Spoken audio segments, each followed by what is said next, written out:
Fala galera da Interfy, tudo bem? Estou aqui agora com o Leonardo Marques, da Melhores Destinos, que vai contar para a gente um pouco da trajetória dele até aqui. Muito obrigado por receber a gente, Léo. Obrigado. É uma honra poder estar falando com você hoje, te conhecer. Queria começar pelo começo. O que é a Melhores Destinos? Bom, Melhores Destinos é um site de divulgação de oportunidades de viagem, né? Então, essencialmente, o que a gente faz é encontrar passagens, hotéis, pacotes, seguros, qualquer produto de viagem que esteja com preço bom e fazer com que isso chegue até as pessoas, né? De uma forma mais simples e rápida. Então, a gente tem essa primeira parte do nosso trabalho envolve descobrir essas oportunidades. Depois a gente publica isso no nosso site e a terceira fase é a de distribuição disso. Então a gente divulga isso no aplicativo que a gente tem, nas nossas redes sociais, na newsletter também. Então essas são as principais formas da gente fazer isso chegar até nossos leitores. Mas além desse foco principal, que são as promoções e as oportunidades de viagem, a gente tem também uma editoria de programa de fidelidade, cartões, e essa parte que envolve mais milhas. E tem também os nossos guias de destinos, que é uma outra parte do site, onde é um conteúdo feito por uma equipe nossa que viaja para conhecer os destinos e depois cria esse conteúdo e coloca lá tudo grátis. Então hoje a gente tem 150 guias do Brasil e do exterior, totalmente grátis, disponível no E site. quando vocês criaram o Melhor Destino e por quê? Oficialmente foi criado em março de 2008. A ideia foi divulgar as promoções das companhias aéreas, que eram feitas basicamente uma vez por semana. É, Elas faziam as promoções, as pessoas tinham uma grande dificuldade de encontrar aquelas tarifas que elas divulgavam, e o Melhor Destino surgiu nessa ideia de eu vou encontrar essas tarifas aqui, vou fazer um post explicando as regras e como que faz para achar. Nesse tempo que você está à frente, então, da Melhores Destinos, obviamente que você identificou quais são as grandes dores desse segmento que você atua. Pode compartilhar com a gente? O que a gente percebeu naquela época ainda é que muitas pessoas não viajavam, de avião principalmente, porque elas não sabiam que era possível viajar. Então, nosso trabalho foi muito nessa linha de não que a pessoa tivesse com essa dor, mas ela simplesmente ela não sabia que era possível viajar de avião, nem dentro do Brasil. Então a gente começou esse trabalho de, pô, vou tentar mostrar para as pessoas dentro do Brasil que é possível para elas viajarem dentro do Brasil, que essas promoções são reais. Então, naquela época lá, estavam escolhendo o nome da Azul ainda tinha Varig, era outra realidade. Mas o que acontecia? Tinham as promoções que eram muito no final de semana, boas promoções que as pessoas não aproveitavam porque elas não sabiam como pesquisar. Perfeito. Simplesmente isso. Então a gente começou com esse trabalho muito foco nacional, muito nacional mesmo.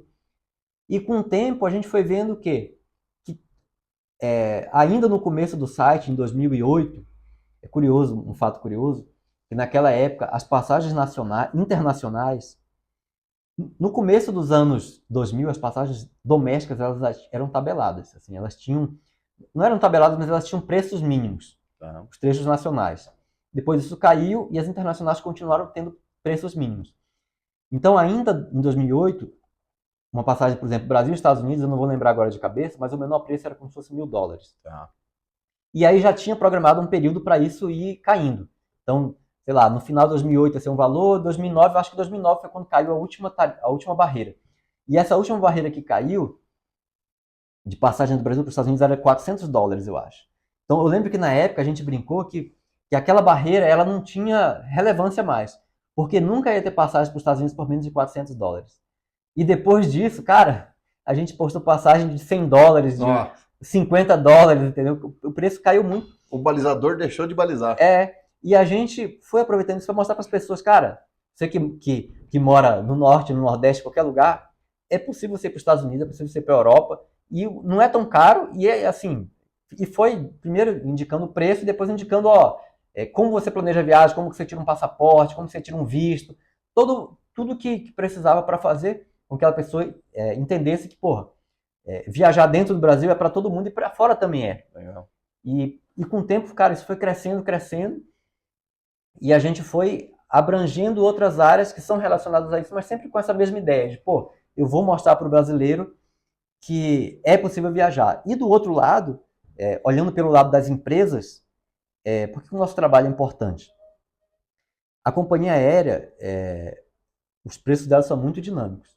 O pessoal cria 1000 teses, que de madrugada, que não sei o que, se você comprar na terça à tarde, tem uma série de regrinhas, mas a verdade o que é? Um voo que está com baixa ocupação, a companhia baixa o preço, porque ela precisa de gente lá para não dar prejuízo. E um voo que a ocupação está alta, ela sobe o preço que é para ela ganhar dinheiro ali. Independente do horário do voo, de qualquer coisa. Independente de qualquer coisa. Ocupação. O que importa é a ocupação, Perfeito. É só isso. Perfeito. É lógico que sexta à tarde vai estar todo mundo querendo viajar, o voo vai estar ocupado e vai ser caro, sempre. Entendeu? Mas a essência a companhia precisa pegar os voos mais vazios e colocar a gente lá. Então a gente tem um papel muito importante nesse sentido de, não está tendo promoção na Gol nem na Latam, mas os preços baixaram em algumas datas. Nosso papel pega esses preços que estão realmente baratos e mostra para as pessoas que querem viajar, olha, tem esses preços aqui nessas datas. E a pessoa acaba viajando, muitas vezes, é uma coisa comum no nosso público, a pessoa viaja para onde ela não esperava que ia viajar. Queria viajar. Nem queria. Porque, por exemplo, o que acontece? Às vezes a pessoa está, esse ano eu queria ir para Nova York. Aí ela olha Nova York, está 5.000, está 4.500 e tal, e a gente posta uma passagem para Lisboa por 1.500. Ele vai. Cara, eu vou para Lisboa. Claro. Nova York, quando tiver a próxima promoção, eu vou. E aí, daqui a pouco, no segundo semestre e tal, aparece Nova York por 2.000. Aí o cara vai para Nova York. Então, boa parte do nosso público, ele se adaptou para...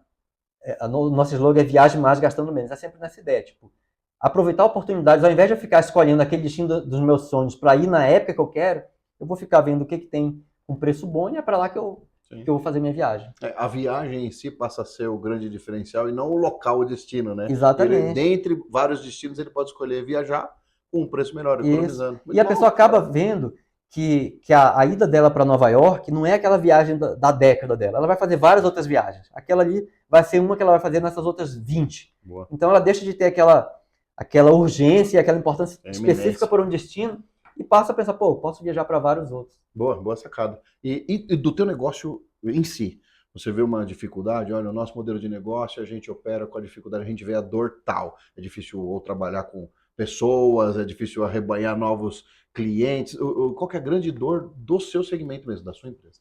É o dinamismo que tem do mercado de viagens, especialmente na internet. Então, se pegar os nossos principais parceiros ou concorrentes dos últimos 5, 6 anos, boa parte deles desapareceram. Ou foram comprados e tiraram do ar, ou simplesmente desistiram, mudaram de ramo. Então, é muito dinâmico. A dificuldade é a gente ir se adaptando a essas novas realidades, né? E o que a gente fez ao longo do tempo foi, essencialmente, diversificar nossas receitas. Diversificar nosso público. Então, a gente acredita muito nesse mercado de viagens, na venda de viagens pela internet. Então, o que a gente faz hoje é muito parecido com o que a gente fazia em 2008, mas a gente foi diversificando muito o nosso negócio para, à medida que as coisas vão mudando, a gente vai conseguindo... esse parceiro aqui agora foi comprado, deixou de existir. A gente já tem outros 3 que fazem a mesma coisa. Então, isso aqui não vai impactar nosso negócio de uma forma relevante. Isso a gente tem conseguido ir superando e, ao mesmo tempo, ir crescendo a cada ano. Né? Então, se você pegar hoje, quem são as 15 maiores, as 15 empresas de turismo mais acessadas no Brasil? Talvez o cenário mude em 3 anos. E o que é mais legal? Depois de 15 anos, a gente está lá entre as 10. E a gente já tem tempo que está entre as 10. Mas, por exemplo, dessas 10, se eu não me engano, 8 são internacionais. Uau. Aliás, nacional tem companhia aérea, eu acho que Gol e Latam, se eu não me engano. Tem um OTA, né, que é um dos 3, e os outros sites são internacionais, e a gente está lá entre os 10. Então, é legal a gente ver que depois de 15 anos o mercado mudou, e a gente continua relevante lá entre os 10, e se tu for ver, dessas 10 aí, o que diferencia a gente desses outros? Não vou dizer que isso é um mérito, mas é importante destacar. As outras 9 são empresas que investem muito em compra de tráfego. Então, assim, elas têm um tráfego grande, como a gente, um pouco maior, algumas, mas o nosso tráfego é quase todo orgânico. E o delas, boa parte, é tráfego via anúncio. Então, isso torna o nosso tráfego mais relevante porque é um tráfego orgânico, é um tráfego mais fiel, vamos dizer assim, né? Perfeito. E projetos futuros, Léo? O que vocês estão aspiracionando? O que tem para frente aí? O que tem de novidade para Melhores Destinos? Novas formas de fidelizar o público, novas formas de chegar ao público mais rápido.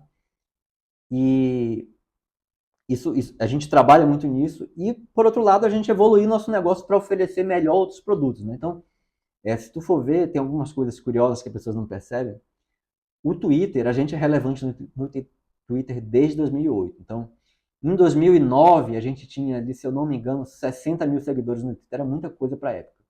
Hoje, a gente tem no Twitter, eu não vou lembrar de cabeça, mas mais ou menos 1 milhão e 600 mil seguidores. Cara, é uma base gigantesca. Gigantesca. Tudo orgânico, assim. E nas outras redes, se tu pegar Facebook, a gente tem lá, não vou lembrar de cabeça, mas a gente tem, sei lá, 1,5 milhão, 2 milhões, muita coisa. Mais de 1 milhão de pessoas, certeza. Certeza. Instagram, a gente tem 2 perfis, todos dois têm mais de 700 mil inscritos. Então, um dos trabalhos, o que é? Sempre que aparece uma forma nova de fidelizar o público, a gente conseguir trabalhar de uma forma eficiente para a gente estar presente lá na hora correta. Então, por exemplo, hoje a gente tem lá no Twitter 1 milhão e 600 mil seguidores. É legal, mas o resultado que gera para a gente é muito pouco. Foi um público orgânico e tal, tudo certinho, mas hoje é um resultado muito pequeno. Por quê? Porque hoje o público de viagem está no Instagram. Sim. Então, nesse momento, é importante eu estar forte no Instagram. Ano que vem, é importante eu estar forte aonde foi importante, que a gente não sabe onde é que é. Perfeito. Por exemplo, uns 9 anos atrás, a nossa principal fonte de tráfego era o Facebook. Ele chegou a ser a nossa principal fonte de tráfego. Hoje é o Google. Hoje o nosso tráfego, mais de 50% é do Google. Durante muito tempo foi, mas existe um período que o Facebook foi tão relevante que ele chegou a ser mais relevante do que o Google para a gente. Então tem esse trabalho que é o quê? Ir se adaptando e percebendo qual é para onde a importância está indo. Por exemplo, já teve um momento que a gente trabalhou muito o WhatsApp e também foi muito importante para gerar tráfego para a gente. Então, isso não chega a ser uma inovação, mas é tão importante quanto, porque é um processo de adaptação que, basicamente, ou tu se adapta nele... Ou você morre, né? Você morre. É claro. Então, é muito importante você ir passando por isso e ir se ajustando. Então, nosso projeto futuro, o que a gente pensa? Cara, a gente continua trabalhando para chegar a mais pessoas, porque, apesar de a gente ser grande, a gente sabe que a gente atinge uma fração ainda pequena do público que compra viagem na internet no Brasil. Então, tem bastante público para a gente crescer e a gente acha que tem que trabalhar isso melhor e também a questão de entregar produtos. Então, a gente tem produtos novos sendo desenvolvidos, melhoria no site, por exemplo. Em setembro, a gente vai lançar um site totalmente novo. A gente faz isso só a cada 5 anos, geralmente. Assim, o nosso site, a gente costuma evoluindo, e a cada 5 anos a gente desiste dele e faz um novo. E esse ano a gente vai lançar em setembro um site novo que vão ter novos recursos, já nessa ideia de explorar melhor o que é importante em 2023 e 2024. Então, de acordo com os apontamentos do que os seus clientes estão te desenhando e o mundo mesmo, né? Isso. Né? E uma coisa que a gente aprendeu também foi evitar fazer planejamento de longo prazo. Por quê? Cara, a internet, um ano muda tudo. Então a gente tem que, óbvio, a gente tem que estar tentando ali pensar um pouco na frente, mas sempre de olho no que está acontecendo para saber o que isso vai impactar. Por exemplo, no momento tem muita gente, empresa grande, séria e tal, desesperada com a inteligência artificial, sem saber o que vai acontecer. E a maioria das pessoas está nesse estágio, pensando, vai acontecer uma transformação, mas sem saber exatamente qual vai ser o impacto daquilo no negócio. Né? Então, a gente também está nesse estágio. O que vai acontecer disso? O que a gente pode usar de inteligência artificial no nosso negócio? O que um possível concorrente, direto ou indireto, vai usar? Então, é um momento que a gente está bem ligado nisso e avaliando como agir com isso. Perfeito. E para quem quiser encontrar Melhores Destinos, quais são os caminhos mais rápidos, então? O caminho principal é ir no Google, escrever Melhores Destinos, a gente está lá. E também a gente está em todas as redes sociais, TikTok, qualquer rede social que tem público, a gente está lá. Mas o mais fácil é ir no Google mesmo, colocar Melhores Destinos, que a gente vai aparecer lá. E para quem gosta de viajar, lá é o lugar. E para quem não gosta, lá é o lugar para descobrir que vai gostar também. Bom, então, Léo, muito obrigado pelo seu tempo, por explicar e pela aula que você nos deu. Agradeço. Beleza. Espero muito sucesso para vocês. Obrigado. E em breve a gente volta a se falar. Obrigado e sucesso aí. Valeu. Valeu.